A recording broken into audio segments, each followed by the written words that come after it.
My name is Doamne and I joined H2K in, I think it was summer 2014. So I started swimming when I was 5 years old. My parents just took me to swimming because my dad was a swimmer and they did the same to my brother. They took him to swim. It took me about a year to learn how to swim because I had like this huge fright of water and swimming and depths and pretty much everything. So at first I was just like going in the water, I was starting to cry and everything, so I just pretty much refused to swim. But after a year I just finally learned how to swim decently and I overcame my frights and everything. Fiecare concurs îi aducea câte o medalie, diplome. Au existat concursuri unde nu doar rezultate a avut și record național, are chiar și o diplomă de excelență pe care a primit-o din partea primăriei municipiului București. Înnotul, cel puțin în România, nu este suficient de bine promovat, nu este suficient susținut, iar înnotul nu îi mai aducea ceea ce trebuie. We swam like 20-25 kilometers a day. That's how much we would swim. And when I stopped swimming, it was hard because my coach didn't agree to it. My parents didn't agree to it. I felt like I've done that my whole life. And after I stopped, I pretty much felt like I have no purpose. Even now, I just feel empty. Even though I'm successful somewhat right now with league, I feel like I'm at a good level professionally, I still feel like I failed just because I stopped. So it just didn't matter because you win a medal and someone shakes your hands, gives you a diploma, a medal, and that's pretty much it. If I was like born in another country or whatever and I would do swimming, I probably enjoy it more because coaches are better, infrastructure is better, training is better, so I probably would have kept on swimming, but back then I just didn't feel any motivation to keep on going. When I was swimming, I really wanted to win, and in league I felt the same. I just wanted to keep on getting better and better just so I can keep myself occupied. In season 4, I guess I started being really serious about it. Since the swimming thing was like 1 year old already, I was in high school and I had more free time to do whatever I want, so I could like play more league every day, even though I had to study more and do homework and whatever. Eu îl vedeam că stă noaptea și joacă foarte mult. Și mă sculam și eu și, băi, te rog frumos, culcă-te, că uite, mâine dimineață la 7 trebuie să fii la școală. El era ora 3 și nu... Stai că mai am un meci, stai că mai am o chestie. Și la un moment dat ne-a chemat el și ne-a spus, uite, am intrat într-o echipă foarte bună, trebuie să mergem să ne calificăm. Păi și cum pleci așa, ai teze, ai astea, ce faci? Când mă întorc o să dau tezele în sfârșit. Și l-am lăsat. Din clasa 11 a început să joace Liga Legendelor la nivel înalt. I took a big gamble and a big leap of faith and I was like, I'm just gonna stop uni for this year, which my parents didn't really like at all because I was just like, I was kind of smart. I did all my exams good. I was always smart and I could get into any university I ever wanted. And then I just passed it all to just play league. And I just took that gamble and I guess it paid off. Încă un motiv pentru care, sau principalul motiv pentru care am devenit celebră printre studenții mei este acela că sunt mama lui o doamnă. În Challenger chiar n-a pierdut aproape, cred că n-a pierdut niciun meci. Și m-am obișnuit așa și acum când ai intrat în LCS, când pierd decât un meci, vreau să spun că nu mai mă uit la televizor 2 zile. Sunt supărat, nici nu mă uit la meciurile care le-a pierdut. Nu mă uit. Decât mă uit la meciurile care le câștigă și abia aștept să vină joia. Deci stau călare pe televizor, cum era înainte.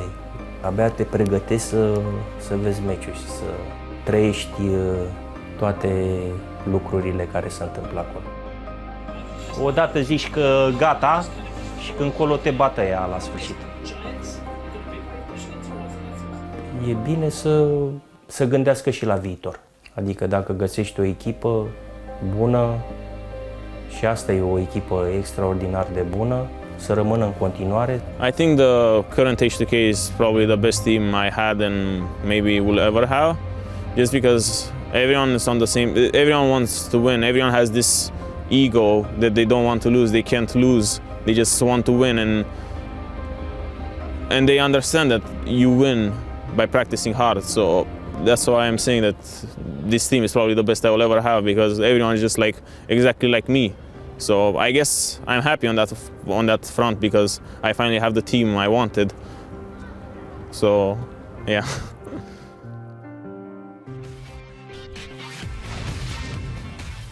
Welcome back to the European LCS. H2K is going up against Roccat, and they're the man of the hour himself, Odo Wamne. Only smiled at the very end of that feature. He's very serious about all these things. Just heartwarming to see what our feature crew did there with that video. And now in H2K going up against Roccat, they had a week off. They had a lot to deal with. We know that Forgiven now has had a temporary deferment of his military service. We will see what happens with that, because it's not exactly known how long he can stay. However, in week 7 of H2K, to refresh our memories, they didn't look as crisp, I would say, as the weeks beforehand. Maybe the stress had something to do with that. Yeah, it was a tough situation for H2K when you look at the calls they made around Baron, when they were trying to go aggressive. You know, Forgiven himself said in the week, we just weren't always focused on the game, and it was difficult to deal with. That, you know, we still saw a decent level out of H2K, and now with 2 weeks of knowing that they're continuing with this lineup, we hopefully will get to see them back at the top of their Yeah, game. and I'm also looking forward to seeing whether or not Ryu's going to find his feet. He just didn't have the same level of impact. Still phenomenal, still great, still arguably one of the best mids that we have in the league, but needs to just, once again, resettle, more practice with the team. If the weight of the Forgiven impending note is now off the team's shoulders, that should alleviate some of the pressure. In addition, they are coming up against a team that is still struggling in EU, so there's going to be slightly less pressure playing against Roccat, when really H2K should have better everything, really. Crepo alluded to it just before the break. Publicly, Forgiven has been like, I'm now playing Kalista. We already knew that he had enough champion pool size to just ban out Kalista and not worry, because he'd have enough and just take it away from other people. So now, is that an extra danger for H2K? Has to be. We'll see in this matchup versus Roccat. Roccat, they went 1-1 back in week 7, where they beat the Unicorns of Love and lost to Fnatic. If we take a look at their strength of schedule, they are still playing Giants, H2K, OG, and Vitality with a combined record of 31-25. Important note, 12 of the losses in that 25 does come from Giants, so they don't have the easiest road playoffs. Long shot, it will probably not happen, especially knowing that Fnatic just clinched, so it is all about that 7th place. It is, but you know, you got to take a look at the next kind of step for that. If it's not 7th place, where is it? Is it in the promotion tournament? Still, seeding is so important to get a higher spot. So I still feel like Roccat can end up at the top end of that pile, but certainly we need to see some good performances from them. I feel the same, and I think a lot of that will also hinge on Noxiac. If he can bring some additional leadership, we know that him and Tabs have actually been doing slightly better on this iteration, and Roccat now have a solid lineup. I feel that they can look towards either fighting for that 7th or for a higher seed in the promotion tournament. It's just a tough task. When you look at the fact that they have to play H2K and Vitality, then below that they have to then play Origin, who still in theory should be a much stronger team. So it is a challenge, but it is learning as much as you can in the next 2 weeks, seeing if you just get that bye, and if you don't, then making sure as hell you watch the Challenger Finals next week to get a better idea of what you can do to punish the 2 teams that you're most likely going to play against. Thanks for the play. Nice one. I know. Thanks, thank you. Just thought I'd squeeze it in. Yeah, fantastic. It's time to see if Roccat can take down the league leader, so let's head inside for those picks and bans. Thank you, Sharks. And as we load up, let's look at those 2 teams. Let's get straight to those rosters on the blue side for Fnatic. Got the karate chop going down. Top lane, Odawame, jungle, Yankos, mid lane, Ryu, AD carry, Forgiven. He's back, and then support Vanda with Coach Crowley. That's true. He stepped away very briefly, got to the door and was like, I'm back. Just kidding. Now he's here. Red side, we have Roccat, they're still here as well. Freddy's in the top lane, he's been there all season. Alex jungle, Betsy mid laner, Taps, AD carry. Still the new support, we can say, Noxiac. He is in fact back. Coach is Graps, obviously replacing Fresh. Yeah. The week before we went to IM Katowice, so that is week 7. And he's not back. He's not, well, he's here. Well, this guy's here, he's behind the players. And Roccat, you know, I don't know if it's the name, but every time I look at Roccat, you know, ever since they've been in the LCS, I always look at this team and say like, these guys should be better. Yep. You know, I feel like this team has a lot more potential than what they're showing. last year was with Nuke Dog and Yamato Cannon, these guys. I'm like, every week I'm like, this is the week for Roccat, you know, they're gonna bounce back. This is probably not the game for Roccat to show anything against H2K. Then again, let's remind you, H2K last week, or again week 7, did struggle quite a bit against Giants. That game was super close. So I think Roccat, if they play early game, which is what they normally do really well, they might be able to pressure H2K. Yeah, maybe. They've been looking better and better. Betsy's been good in the lane. Tabs, for example, great performance like Cogwall, for example. Like, Roccat have definitely been looking better, but the old question, too little, too late? Yeah, definitely you're playing to get number 7 now. Mainly try and get the safe spot. Avoid going to promotion tournament. Jin Ban coming in against... I mean, Tabs is one of those guys who's always good at innovating and like jumping on new picks. Always been a very smart player, so I'm definitely not surprised that he would be a guy picking up Jin. Yeah, makes sense there. Gonna ban out Forgiven's Lucian, but as Stress was talking about, maybe he'll pick up the Callista. Sivir is here as well. Playing it recently. Sivir's been coming out. We haven't seen that yet in EU LCS, but we've seen it elsewhere in the world. Another favorite for Forgiven. Yeah, Critiche is... it's actually disgusting how much damage you deal in a late game team fight. Thresh was the final ban against Vander, and an instant first pickup of Corky from H2K. Yeah, I don't think Thresh has really any value being banned away. Unless you take away Braum here and you're trying to really squeeze the support pool. But if you don't, I mean, why wouldn't Vander just pick up Braum and say, I was going to take this anyway? Most likely. Callista is open, of course. As a potential takeaway for Roccat now that Corky has been locked in. That must be the trade they were looking for, seeing as they kind of had a target ban as the last one, saying we want to leave multiple OPs open, so you get 1 and we can take 2. Ari is not going to be it, but Gragas will most likely be the pick for ROC. He played it quite a bit. And then you can pair Gragas with Callista, and it's a very solid first rotation. Yeah, solid, nothing out of the ordinary, really. Definitely not going to be seeing the Ari. Also had that change where with dashes now, in the LeBlanc matchup specifically, they will go to the end of their dash instead of being stopped inside it. Quinn as an early rotation pick. We've been seeing that a couple times recently as well, and I still don't know how to feel about it. Well, I think Quinn mid is really strong, but it's normally as a bit of a counter pick. Right. Into some of these control matchups, you then pick the Quinn. Top lane, she's fallen a little bit out of favor for most teams because a lot of tanks are being played top. And it's hard for Quinn to take them down, and you kind of focus on like snowballing lane, or you lose basically all your impact because you can't really team fight compared to like a Nautilus, which is a fine pick if Odoamne wants to take it up top and just play Nautilus. You can even play Ramos because you can double physical now. And if the Quinn goes mid lane, there's basically no AP top laners in the current meta, or there may be a Lulu. So I think going Ramos here is actually super good.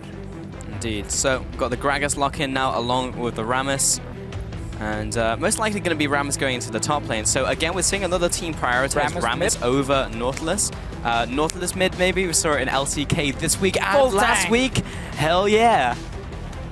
Now, again, we talked about why Rammus is good here, because most teams will put Quinn mid lane and then just pair it with a tank top. And then you play tank and double physical damage into Rammus, who builds Sunfire Thornmail and just never dies in a million years. So like Quinn is in an odd place. She's really good in mid lane in terms of just the laning phase and trying to get out of laning phase ahead and then becoming a split pusher. But when it comes to later on in the game, she struggles to kill these tanks up top, like Rammus. She struggles to kill Gragas. So she's very reliant on being a split pusher and picking off targets. And not like, as we've seen before, kind of jump into team fights. So waiting on these final or next to final 2 pickups coming in from Roccat. Looking at the Nautilus. I like Nautilus into basically every other tank matchup in top lane right now. I feel like Rammus has a slightly better time maybe, but Rammus being picked up with the Braum, so almost certainly going to top lane. But now we get that problem where you have Nautilus top, physical damage mid laner, physical damage AD carry against Rammus and Gragas. I mean, this is why I don't think you pick Quinn in the first rotation. Especially not with your AD carry, because for most teams they're going to say, oh, that's mid lane. Like straight away, it's like, that's probably mid lane. And then suddenly you now have shown your damage dealers, and then with the likes of Rammus in the meta, being such a top pick, I don't know. I think you showed way too early. Maybe you flex the Quinn as a jungle. We have seen that before, and then pick a heavy AP mid laner. But you're right. I definitely feel like we're looking at like a mid laner or a top lane Quinn, and then you have two heavy AD damage dealers. Like Nidalee gone from the jungle, so you're not going to pick Nidalee for even any remote damage there coming from AP. I think we must, as you said, as a potential flex. Yeah. But then for AP picks now into Corki, you can play LeBlanc if you want to, and you actually have kill pressure in lane, especially paired with the Quinn for a strong 2v2, and it would give you some magic damage. Yeah. If we just lock in a standard jungle pick now, like Elise Sin, you're too physical damage focused, so Elise could be an option. We know Airwix likes to play Kindred as well. I've seen quite a bit of a Devour Kindred here in 6.4. Super strong pick late game, but getting to late game then is where you kind of trade off some of the value by picking that Devour early. I want to see if this Quinn is in fact jungle Quinn, and we get like a LeBlanc for Betsy in the mid lane, and then we just play a super strong 2v2 around this mid lane, and we try and camp it and like pressure it there, and then put that into side lanes, because Kalista Braum is super good at diving towers, and Nautilus as well in case of setting up dives, but it's gonna be mid lane Quinn, and that's why we mentioned Elise is just an AP option. I'll have to see how this goes in the rest of the game, and indeed we all will, because Rammus is going to become a major issue as this game goes on. Like, Elise isn't going to be able to chunk through him. You get to like mid game, late game, and that Rammus is actually going to be unkillable. Is it Nautilus mid? Or it is an option. It got 25 seconds, so it would be the dream, but I'm not really sure. I feel like Freddy would be more attuned to going for that into the top lane. What we did mention was Forgiven did pick up the Sivir. We talked about it earlier in Champion Select, but he did lock it in with the Janna, so a whole lot of mobility on this team. You speed up the Rammus with the Janna, with the Sivir ultimate as well. It's going to be fantastic to watch. I mean, last year was basically Sivir, Kalista in almost every game. Unless Forgiven was playing and he refused to play both the champions at the start of the year, or play like Graves and Lucian instead. He then adapted the Sivir pick, and again, it is a utility pick. It still is a utility pick. Yes, she got a buff here on her W, so she can deal more damage in a late game fight, but it relies on her getting that crit. She is still mainly picked for her utility. Her ulti is still very strong, and also she offers wave push. Yeah. And for macro teams, Sivir is a super good pick, because it's all about how fast can you push out the lane and then rotate to the next lane. That's where Sivir does extremely well, compared to like an Ezreal who has to stand and auto-attack Q on the minions. So basically the way you play Sivir at this point, especially in laning phase, push, push, push, push, and then that's it. I mean, it suits H2K's style down to a T. Every time we speak to them, it's like, yep, we're going to play the macro game, we're going to take your towers, we don't need to fight you. If you happen to be there, we'll kill you anyway. Jump on Twitter, use the hashtags, hashtag H2K win or hashtag ROC win. We've got those in this time. We're heading on to the Rift very shortly with the second game of the day coming into EU LCS. We'll see if Roccat can actually pick up a win here, which is incredibly important for them to try and pick up that 7th spot coming out of the regular season. But we are now on to the Rift. And we see more early game focus from Roccat here compared to what we saw Giants do in the last game. With the heavy scaling comp, and we didn't like it. It also ended up doing absolutely nothing other than just getting killed multiple times and lose the game in 25 minutes. Roccat does have more early game punch. Very early game focused jungler. Elise without an ulti herself. Very good, especially pre-level 6. Kalista lane, Quinn lane in mid. Actually is a good pick into Corki. Because when Corki tries to Q you as the Quinn, you just use your E anyway, and you can actually jump out of the Q damage, and you can then out-trade very easily. It's so hard to land skill shots later when you get blinded by the Quinn Q. So it's a good matchup for Quinn. But it's a matchup that has to be won by Betsy and Airwax together. We know these two guys like to camp for each other. Well, I guess Betsy doesn't really camp for Airwax, but Airwax will camp for Betsy. Yes. And then snowball it out of control, because I think later on in the game with Gragas and Rammus, the physical damage come from Roccat won't have any damage. I mean, it's basically inevitable. You get to late game against the Rams with this composition, you will just straight up not being able to do anything. That ward has just seen Vander and Forgiven as they go into the jungle. They were trying to upset potential Krug stuff, but Freddy and Airwax already started the red, and in fact they're going to stop and go towards Raptors now. Noxiac will do the same on the opposite sides of the map and try and disrupt Jankos and Odawame. Basically also what H2K is doing here, by moving in and checking, they want us to try and push them off the buff. In case they were either starting on Crooks or the buff, they could push them away from it and then force them on the bottom side, only doing one camp. That leaves up an extra camp and a buff for Jankos when he goes to the top side here in the lane swap. And he's obviously starting his own red buff. So if you don't mirror what the other team is doing in terms of their dual lane invading, your jungler and top laner will do a camp or a buff, while the enemies won't. So basically for Roccat in this case, because they didn't mirror what H2K were doing, they get pushed off the camp, has to do one, sorry, push off the buff. It's going well, you know, I'm saying you and them and whatever. Point is, Roccat didn't invade, H2K did. H2K, meanwhile, started their own red buff. Roccat tried to do that, they got pushed off. They get a Raptor camp and leave. I mean, this is a very simple thing. I've just repeated like 4 times because I keep messing it up. I got it, Diffia, don't worry. Should I write it down for you as well? Yeah, So- please. If you could draw a diagram, that would be fantastic. A flowchart, perhaps. Maybe we get a replay of it and we kind of highlight it. But what happens? Ooh. I know, there's a lot of movements on the cast. But what happens now? So what do they need to do to come back from this situation? Do they go back to the top side and clear the buff? Do they go for an aggressive No, that would be bot lane? suicide. Or what's the play? What's the play from here? You leave that jungle, you realize the red buff is gone. Like, it's not your red buff anymore. And you basically just send your top laner down to catch the wave on bottom side with your dual lane to start pushing in tower. Okay. Losing a buff doesn't really hurt you that much, especially not in a lane swap, because you don't gank with the red buff anyway. Unless you see the adaptation we saw at IEM, where more of the teams are having the 3-man pushing, and then your jungler, instead of just farming all the camps, he does go in and he tries to gank mid lane when he hits level 3 red buff. That is a potential play, especially against a Quinn who often will push the lane early. But no, for now you just kind of move on with your life. Send your top laner to the bottom side, let your jungler clear out the bottom side camps, and then you just start pushing in the tower here, and you're just slightly behind in experience. I see. So in the mid lane, Betsy, you can talk that interaction you spoke about earlier on Deficio, where you'll vault in when the fast bomb is coming out, and you have to be in range of Ryu to do that though. Like the counterplay from Corki is to be out of range of the vault, so you fast bomb for a long range instead of going for the auto attack. But then it's very easy to dodge it, and right? then it's easier to dodge. Because it's so slow. So it kind of puts you in a good situation when you normally couldn't really dodge it because you're too close. You can then jump out of it with your E. And it just gives Quinn a lot of opportunities in lane, and standard lane swap so far.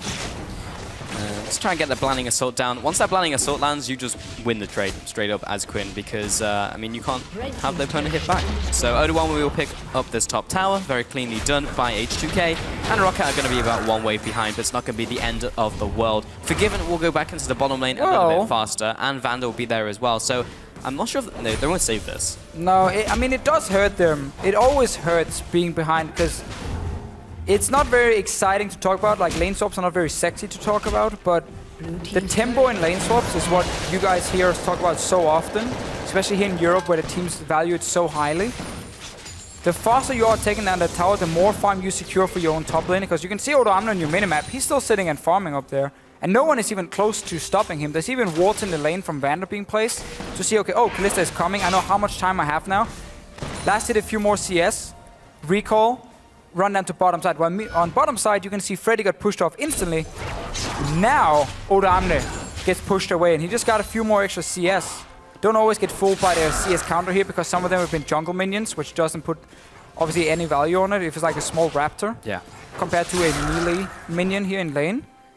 So it does matter quite a bit. And also, how fast are you at setting up push now for the next tower? Because you just keep snowballing out of control. If you're 5-6 seconds ahead, you're obviously going to be 5-6 seconds faster getting to the next tower. And you take that one down even faster, you therefore give even more farm for your top laner. And it just slowly but surely does snowball a bit out of control. And you will just constantly be ahead if you keep playing correct, because once this tower dies, well, you recall again, and you go topside, and you push in for the enemy tier 2, and then you just keep doing it, and you keep just jumping around lanes, and you keep being ahead. In the end, you will force Roccat to defend. Once you defend, you lose, because you gain no deep vision then yourself, and you have to wait for farm, and then you have very little map pressure. So look here, this tower is almost dead from H2K. And top's only just being started now by Roccat. And now Oda Amne comes in, he says, oh, this tower is all me, you know. I haven't even hit it yet, it doesn't matter. I will take the gold from this one. Greedy Oda Amne, getting gold medals and gold from towers. He gets this one, and now, again, he has a wave, he can bounce, and he can sit here, and he can just farm it out. While Freddy, he wants the same, but he's not getting it. I mean, this is just going swimmingly for Oda1 now in the bottom lane. He's getting all of this farm. In terms of levels, they're about equal. Oda Walmley doesn't have a big advantage over Freddy. Maybe a bit of one, but Freddy will take this top tower now as well. So yeah, around maybe even 10 seconds now ahead are H2K in terms of the play. And now already Forgiven's in the top side of the map with Vander. Yeah, and they're gonna push Freddy out of this lane instantly. Push out this lane as well. And then because they're so far ahead, Roccat might be forced to go up and defend it. Forcing a flash. Yeah, from Freddy. Lands the dredge line just before the Howling Gale connects. And now Freddy's falling behind in experience. He's level 3 to level 4. The play's already started. Bottom side, Callista is still coming down. Oran is still just standing here, looking at his minions dying and last hitting a few, and then tap shows. So Roccat has basically just been behind. The solution is instead of 3-man pushing, when you see you're behind on the first tower, you call in your jungler, and you just 4-man push it. Your jungler sacrifice getting a camp, but it then pushes in tower, so it goes evenly down. Rift Herald play is something we see a lot of in Europe. Fnatic showed it at IEM, Origin showed it at IEM, and a lot of the Asian teams actually didn't know really what was happening when Rift Herald got taken. Basically, you want to kill this one, and you want to use it to further increase the tempo of your third part of the lane swap. I guess it is kill tier 1 for first part, second tier 1 second part, push for tier 2. It's now the third part. So you now join up with this, and look at Roccat here. They realize, oh, they're going to come in Rift Herald. There's no way we can push in as fast as they can. So suddenly they start going like, should we recall? Do we have to go up and defend like 3-4 members? Or do we want to try and push in? I think at this point, if you are Roccat, there's actually no good call. Because if you start recalling, Oramne gets free farm on bottom side and you don't get a tower. If you start pushing in, you risk H2K even pushing further for another one. But I think that's very difficult, so I think Roccat is making the correct call. As long as they can kill this tower in time to recall. Now, this is actually risky now. There were two, so they started recalling, if you guys noticed. They were like recalling, stopping recall. That delayed them too much again. H2K can push in for another one. Like, this is actually super bad by Roccat. Yeah, this is a wave and a half, and all those caster minions being buffed up by the Herald. They'll definitely have the push here. And Freddy, I mean, he can't really clear the minions. Good, though. They're trying to make a play, and that was actually a nice bit of clear from Betsy off to the side. But actually, the push continues in top lane. Bot tower did go down as the Sivir ultimate for disengage. Betsy looking to pick up an exit kill. That's going to be the blinding assault and the ignite, but Vander just have the shield. Betsy completely saved the day. Because H2K has to stay and actually kill the tower to gain anything. Tower will now just get the HP back anyway. That's why H2K tried to greed for it and like, oh, can we get a few more hits on it and kill it? But basically Roccat realized way too late that H2K had built up that wave, were super far ahead in tempo, got the Rift Herald to buff up the minions as well. So again, you can see them on the minimap, like, some of them are recalling, some of them are like, oh, defend, push. They realize we have to just push, because if, as I said before, if they start defending now, they don't gain anything and will probably lose tower no matter what. So they did trade tower for tower, and then Betsy had to leave his lane and go up and basically save the day with Quinn. So good use of Quinn and her extra mobility. And mid laner like Victor would not have been able to do this. He had to run the entire way, super slow, and then that tower had died, and the play suddenly for Roccat would have been bad. But none of the plays they could have made would have been good because they've already messed up by falling behind in the swap in terms of how fast they push towers. So very, very important to have that Quinn pick from Betsy, and he reacted fast enough to kill the wave.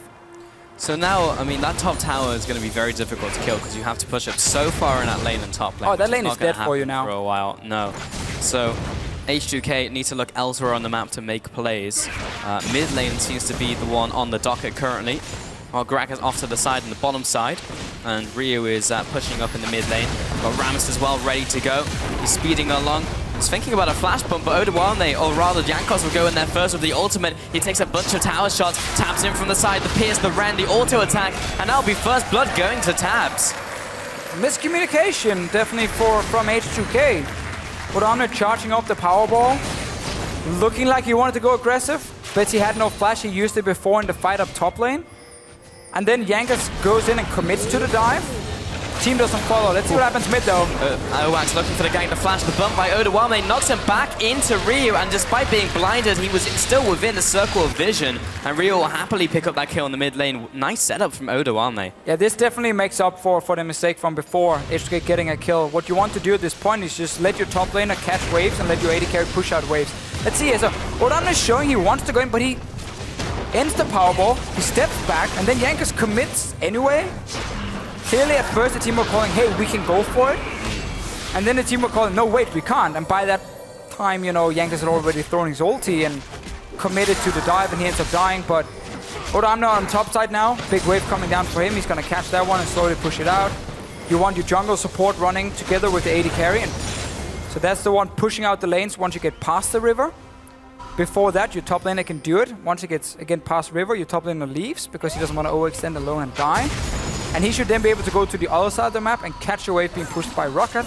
And that's how you make sure all your lanes are getting farmed. I see a lot of teams give the AD carry like a lane he can freeze. Yeah. At this point, it's like, no. Because then your top laner gets 0 farm anywhere. Your AD carry is the only one who's supposed to push out with support and jungle. I mean, this is just classic H2K now, going from lane to lane, chipping them down, mid towers very low. Roccat responded well, moving through members there as 2 had to recall or move away, go to red buff. Jankos actually stole that one away as Airwax reaches there. Look at Betsy already in the bottom lane. That's very early. They move him to the side lane. Obviously, Rockat's composition here, this is something we can highlight as well, is it's a comp built around winning early game and never getting punished for lagging wave clear. Because your wave clear is Quinn Kalista. So like Kalista's wave clear, it's kind of ass. It doesn't really do anything. And for Betsy as well, like you can land your Q AoE damage, but it doesn't clear the wave. You have to land it from a weird angle. Like it's not wave clear at all. So when you run these comps, you put so much focus on winning early and then setting up a 1-3-1 split push. So you're always the one pushing, and therefore you never have to wave clear on the towers. You're playing against Corki, Sivir even, still good at pushing in towers, has a spell shield to stay safe. Disengage from a Janna.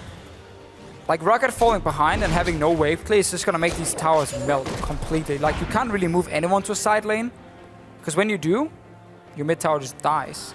I feel like Roccat have been drawn into H2K's game though, because H2K, they had momentum starting off the play and they always know what to do in every single variant of the lane spot phases, and that's just resulted in the advantage they have now. They have the mid lane turret, they have the gold advantage. Roccat, yes, they picked up the first dragon, but H2K are just looking for these towers right now, and I feel like more and more teams keep getting drawn into this, and Roccat, they had the potential to be more aggressive early, like a Kalista with the early game spike, likewise with the Quinn, but so far it's been used reactively to stop the pushes from H2K. Roccat didn't get standard lanes, and I see more and more comps in this meta that kind of lives or dies by getting standard lanes almost, or if you do get a lane swap, you get slowed down a lot. And you can't fall behind the lane swap then, like, at all. Because if you do that, your comp just falls apart. And that's what's going to happen to Rocket's composition here.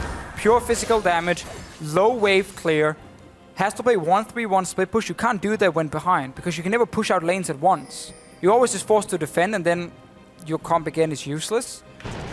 Also, the thing about Sivir that teams will learn, in a lane swap, you want to always auto-attack tower and only use abilities on minions when you are standing at towers here and trying to take them down as fast as possible. Sivir does really well at that.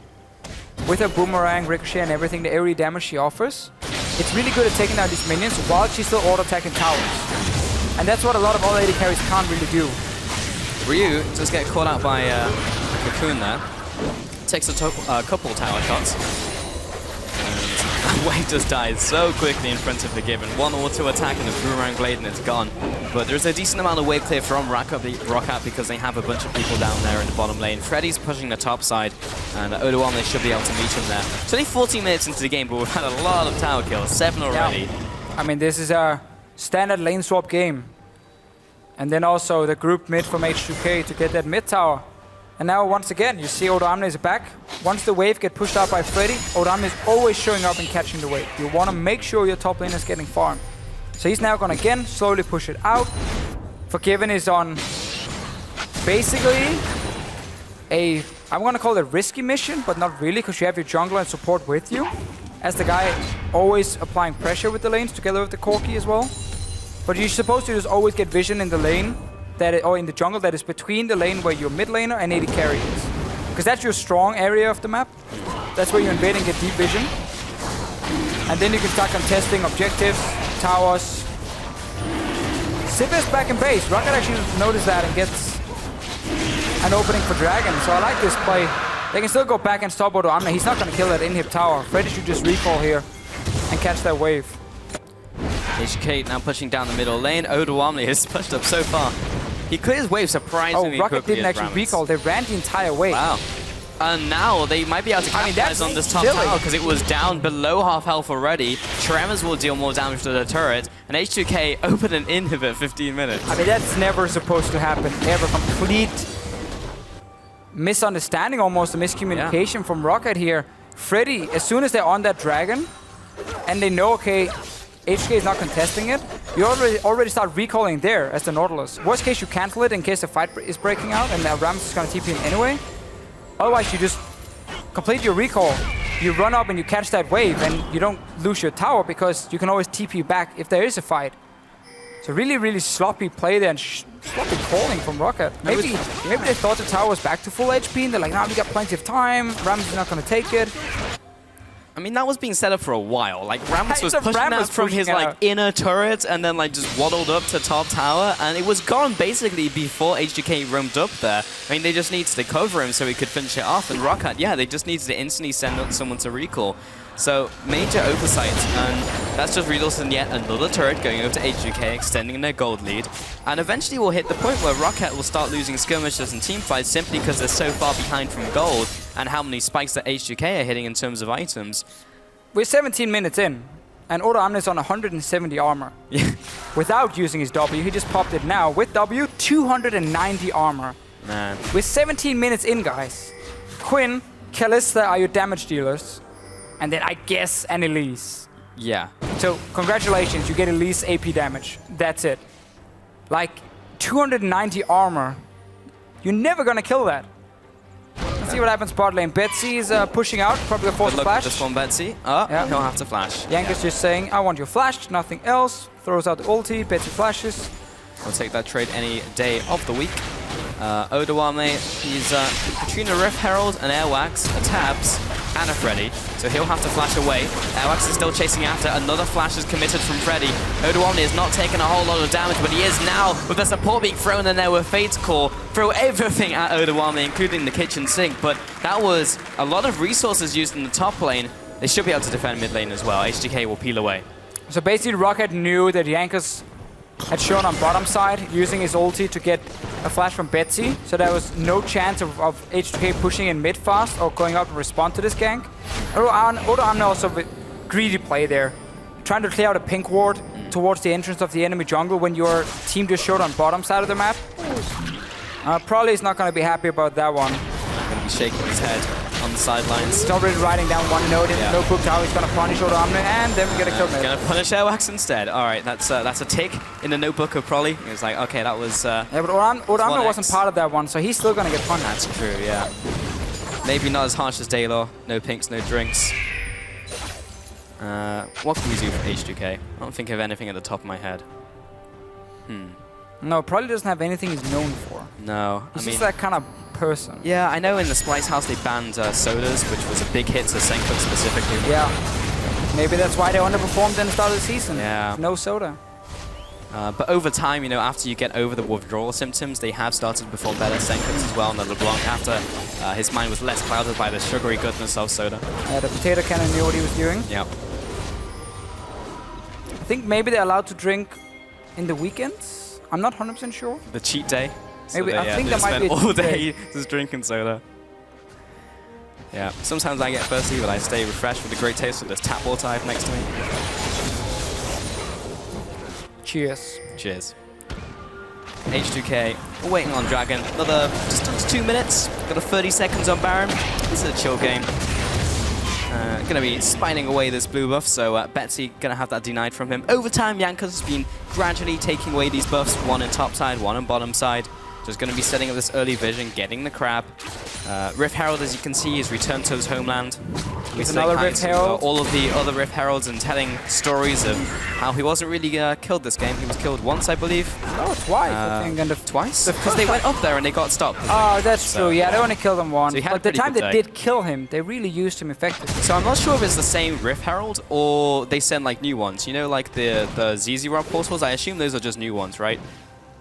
Yeah, like I don't think you can kind of up. reuse them. Right, so they're all lining up for the portal and jumping in at the same time. Yeah. I mean, the point about recycling is, I guess, with Voidlings, Yeah. They do kind of explode and disappear. I'm not sure you can recycle that. I mean, I'm not really sure what type of constructs they are. If they're living, you know, like organisms, or if they're just like, you know, shooting for Stargate, maybe something like replicators, for example. So they can be blown apart and then put together, and then also like sent through the portal again. Like maybe that's a thing, but I'm not really sure. I'm not sure on the mechanics of ZZ Rock portals. Or the Rift Herald. Or the Rift Herald. Yeah. Yeah. Well, we get Airwax trying to gank. I mean, again, he has AP damage, but if he goes down to gank now, you can see H2K is actually in position to do something mid lane. So now it is a bit more risky, but he can deal a little bit of damage to Odoamne, but not a whole lot. I'm not really sure that Roccat are winning this trade against Odoamne. They're going to wait until the tremors are done, and yeah, they're hitting him, and now that he's forced to hit him with the Taunt, I think he comes back down, and Odoamne headbutts him to death. The 1 versus 2. Don't disrespect the Rammus. And Freddy now caught up by Jankos. He's knocked back. The dredge line doesn't quite connect with the ultimate coming in from Jankos. That's a double kill coming out. I think Roccat were talking about the game plan. They're like, hey, we killed him before. Yeah. By sending in Airwax. Those 3, maybe even 4, they pulled in the support in the end. True. And also H2K were not in a position to help or push in anything.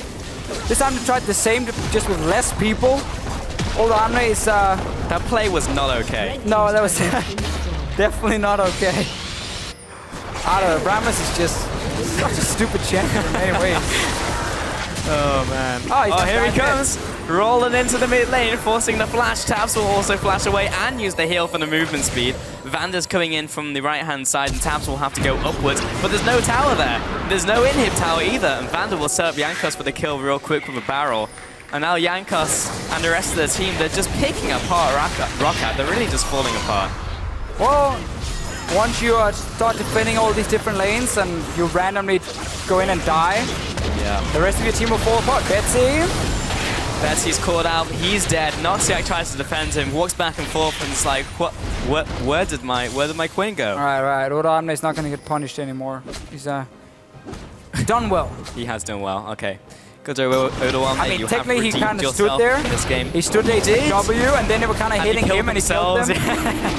If you need a champion to test your mechanics, guys, Rammus is the champion. Garen up there, Rammus, of course, some of the greats of top lane. Tarek, you know. Yeah. What a beast. Like, look at the mechanics here from Odoamne. This is how you become one of the absolute best top laners. FLICKR, you click on all your abilities, and then you kind of just start auto-attacking on the enemy. Yeah. And you have a Thorn Mail at this point, and with your W, you get like, what, 300 something armor, like 100 and something crazy MR. What I really want is an APM counter. And it's just like seeing all his button clicks as it happens. And it's just like 5 APM. It's a good champion, by the way, if you don't want to click on single buttons and you just want to smack your hand on the entire keyboard. Because you just got to click everything at once anyway. That's true. There's really no rotation for Rammus. It's just like W, E, R at the same time. Yeah. And then you kind of win. Yeah, and as soon as they come back up off cooldown, you click them again. You do the same. And then there you go. So you got to know your cooldowns. That's basically it. Can you read them out for me, Deficio? Oh, I mean, it's only 43 seconds on his ulti, and he's only ranked 2 ulti at this point. So that's pretty scary.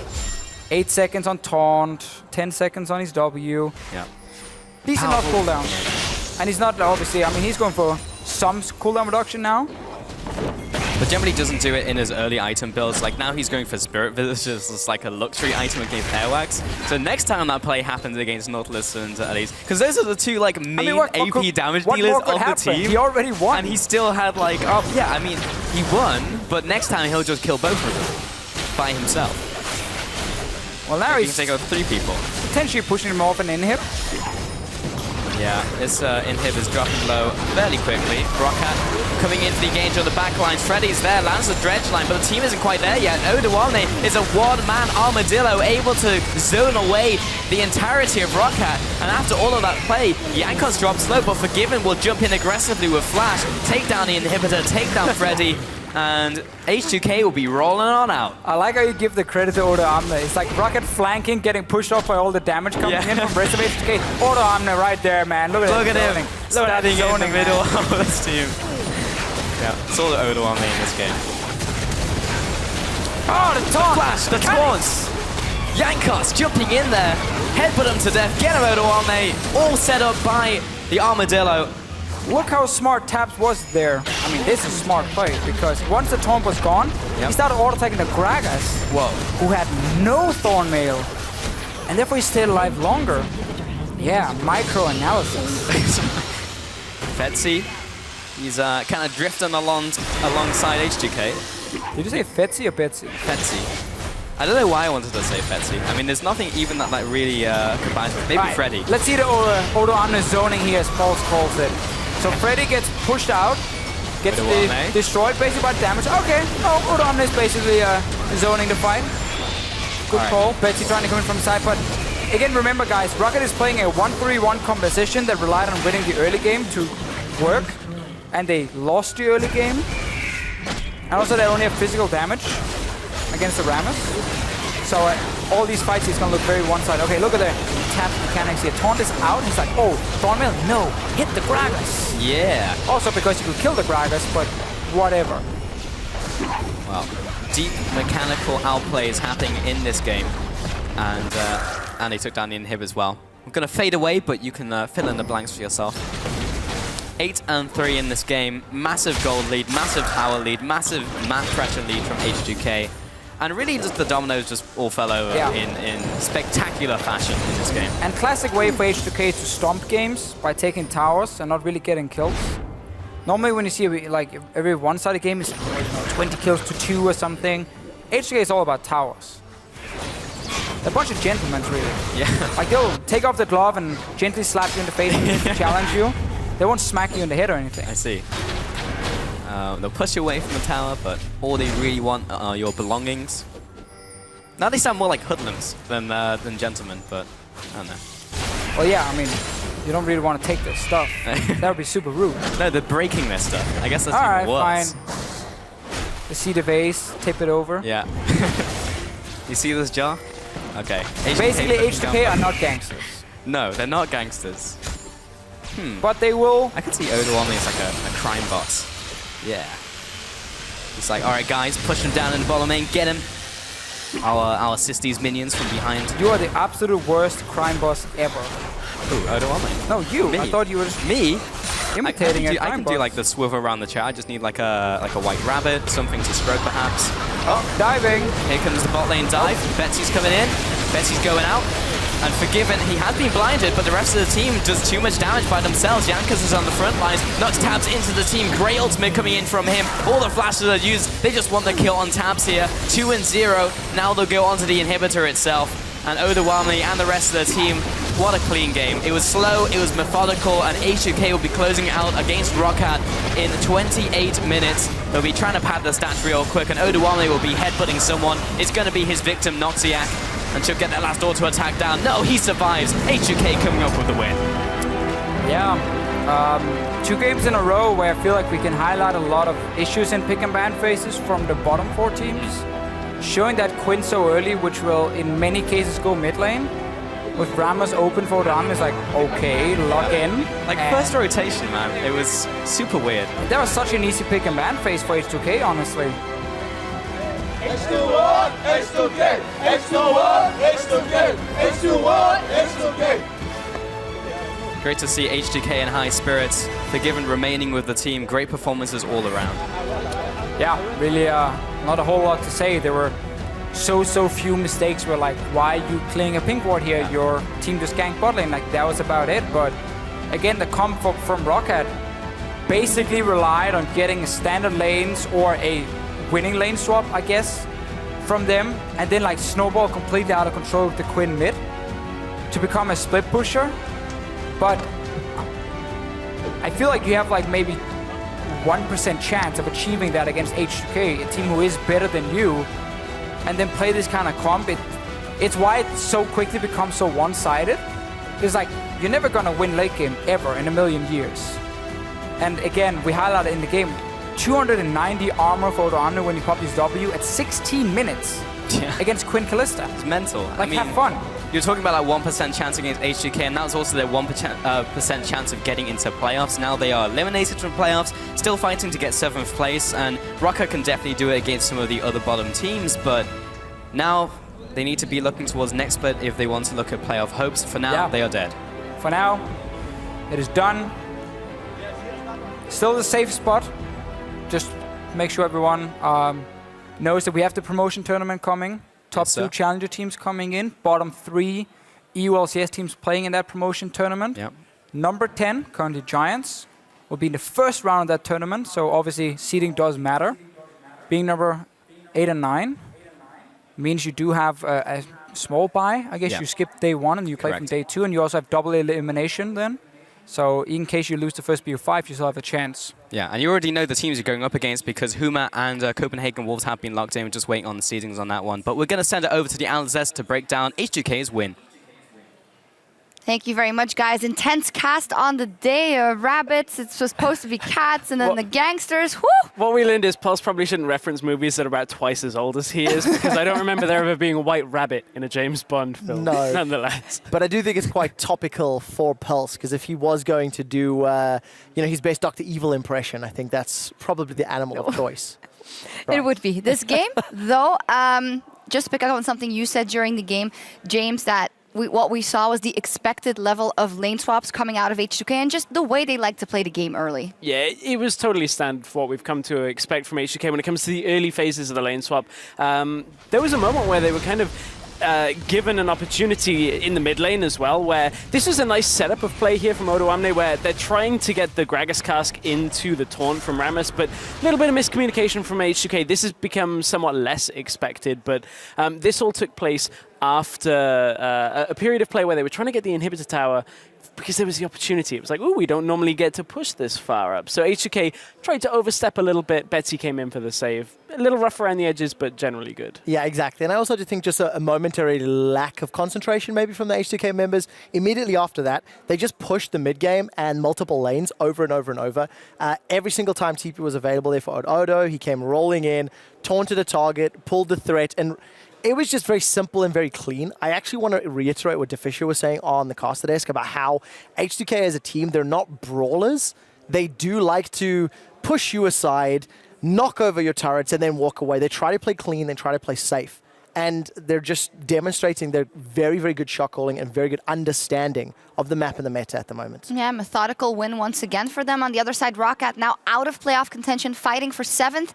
And some issues, pick and ban highlighted by Deficio to start off with. Yeah, and not really a surprise. Roccat have had a rough split. They have had multiple substitutions. You know, it's interesting because they started week 1 on such a high, knocking over Vitality and really surprising a lot of people, but then just very easily figured out.